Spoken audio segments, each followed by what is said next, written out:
Part 2 for making paper mache pumpkins. If you missed part 1, I'll put the link in the description. Let's go ahead and get right into this. Of course, you're going to need some of your paper mache paste, and you're going to need some of this paper fiber insulation. I got this at Home Depot. You can get this stuff at Lowe's. It doesn't matter what brand it is. It's just paper, and it will not make you itch. It looks just like this. All it is just recycled paper, and you're going to take that and crumble it up into your paper mache paste. I've got the blender out. You can only blend this stuff so much, and then it's going to bind up your blender. So once you get it blended as much as you can with the blender, go ahead and clean your blades off, and then we're just going to start mixing it in by hand. And you just want to squish it and squish it and squish it all over. Keep adding and adding until it doesn't stick to your hand, and I'll show you how to do that right now. Okay, here we go. Take your fiber paper insulation, just crumble it up as best as you can in there, just about like that. And I'm just going to blend it up and keep doing this same step until I get the consistency that I want, and that's just where it doesn't stick to your fingers anymore once you start mashing it up by hand.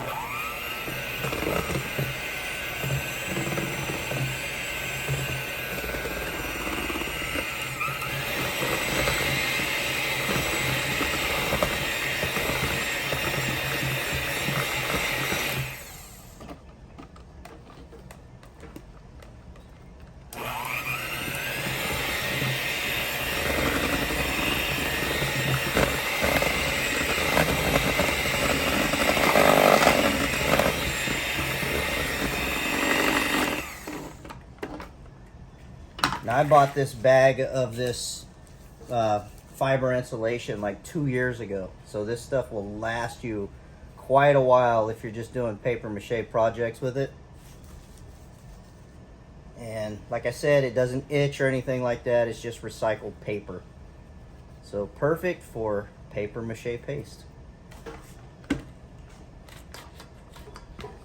can probably order this stuff off of Amazon or something. I just got it from Home Depot.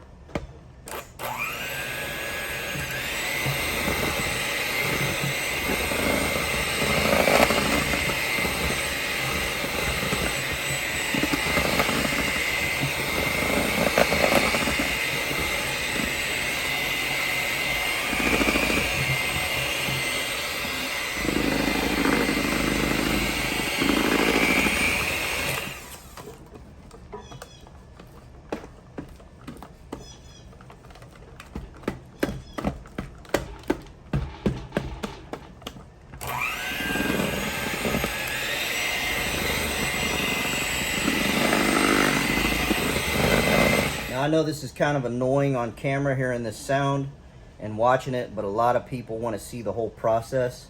So I'm just gonna keep this going the whole way until I'm done with the paper mache paste. If you got the idea, just go ahead and speed up the video.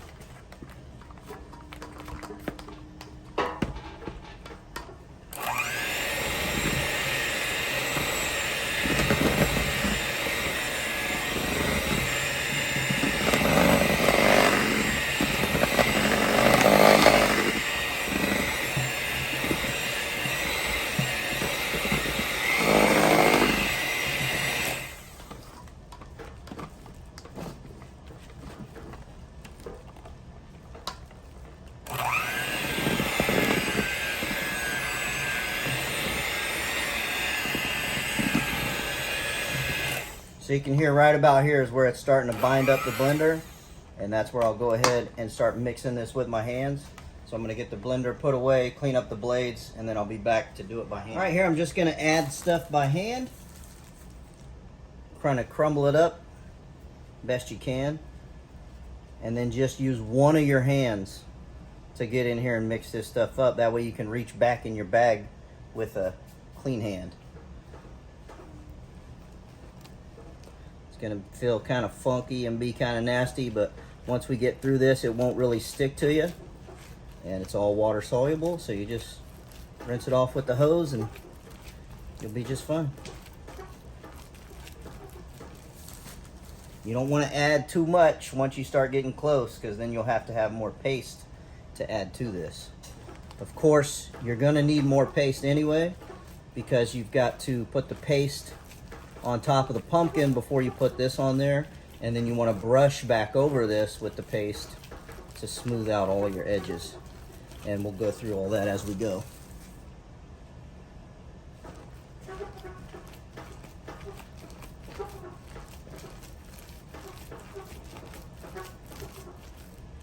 Make sure you get all around the edges, the bottom of your pot.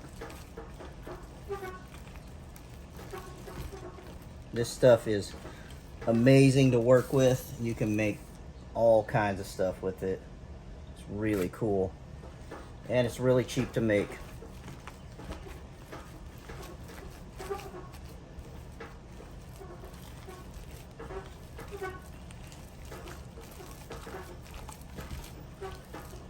I forgot to mention, you can also put about a cup of drywall joint compound in this, if you would like. It works with or without it.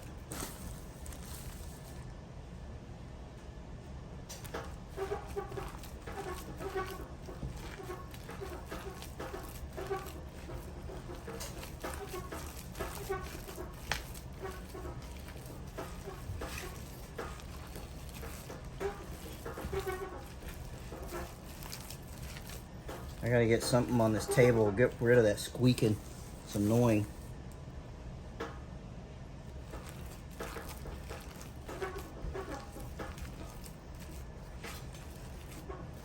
Starting to get close.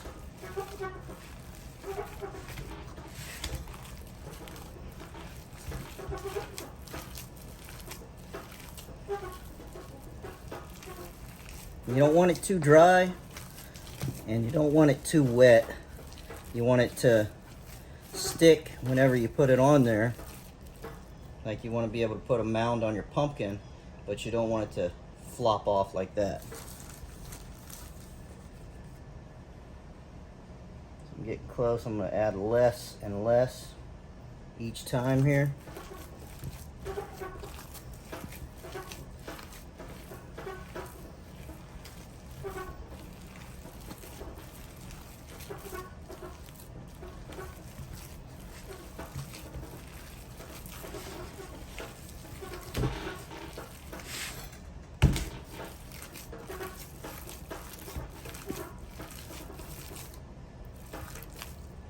See how it's still kind of sticking to my hand like that? It's getting close, but it's not quite ready.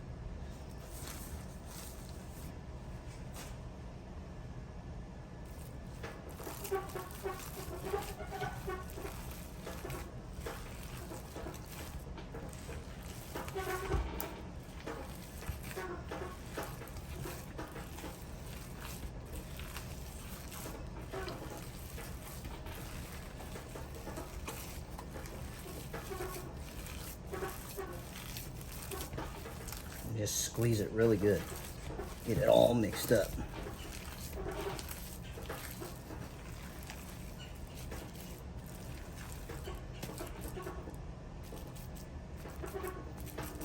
A little bit more and it'll be there. See, now it's not really sticking to my hand. If I touch it to itself, less is sticking.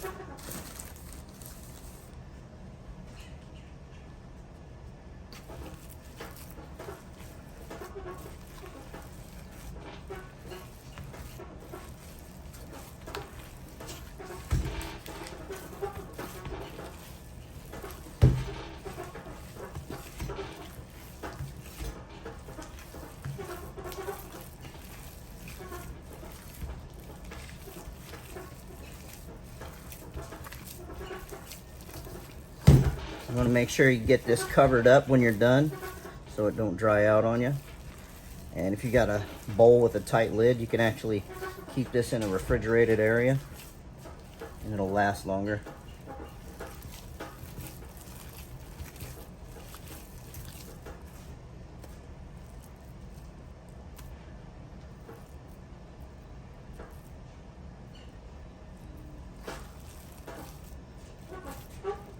Still sticking a little bit, but it's drying up pretty good. Now when I make a ball and I stick it to the side of the bowl here, I just don't want it to droop down. It's sticking pretty good, but it's drooping just a little. So I just want to add a little bit more of this paper fiber. When you get to this point, you want to just add a little bit, because it doesn't take much once you get to that point, and then you're at no return if you added a little bit too much. And it's no big deal. You just have to add a little more paper mache paste, but if you don't have any made up, then you got to go make the paste and then come back to this. So just go a little bit at a time when you start getting close.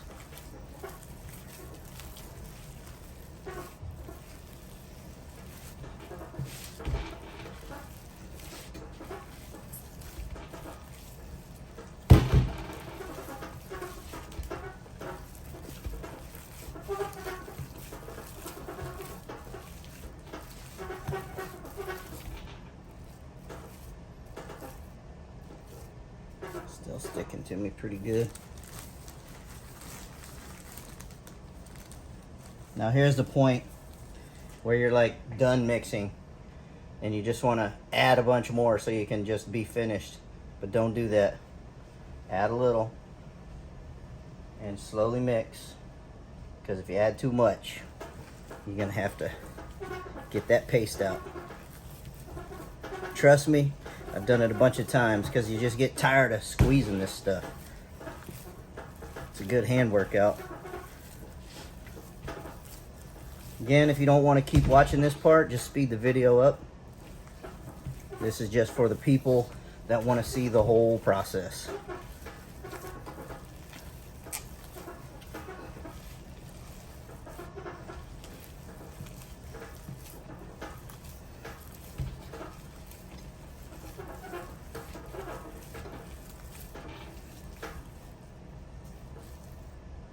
Getting better.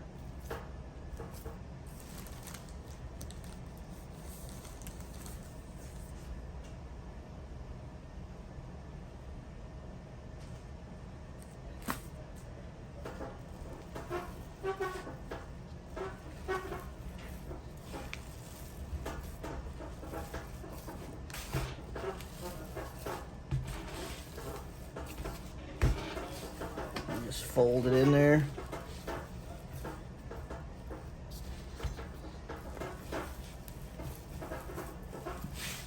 I'm really starting to get close now, because I can feel it sticking less and less.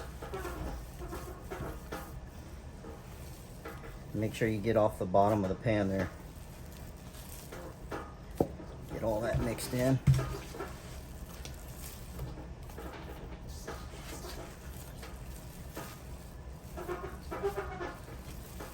Well, this table squeaking is annoying.